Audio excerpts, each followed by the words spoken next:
There's a couple other things I want to tell you about keeping your studio space clean, and I hadn't thought of them, I hadn't included them previously because we have safeguards against this in the clay studio at YVC.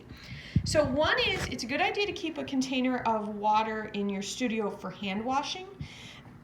You aren't going to get your hands super messy when you're hand building, but when you go to recycle clay, if you have to, make an arch like this, your hands end up just covered in this slip.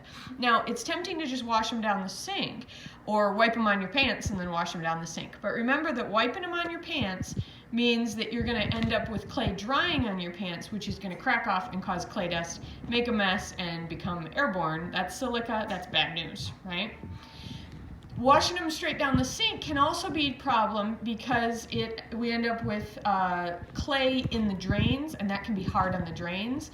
Probably, a little bit down the drain is probably not going to cause you a problem, but if you keep doing this, it can cause problems with pipes. So wash your hands in just a bucket of water. You can see this is dirty water because I've washed my hands in it, so it's got clay in it.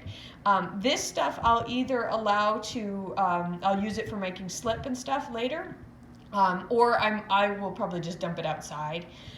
Rather than pour it down the drain when I'm done with it. You might want something with a lid if you have animals who might come in and drink it. Clay water's probably not real bad for them, but when you wash your brushes, you'll do the same sort of thing. You wash it in the dirty, you have a container of dirty water for hand and brush washing.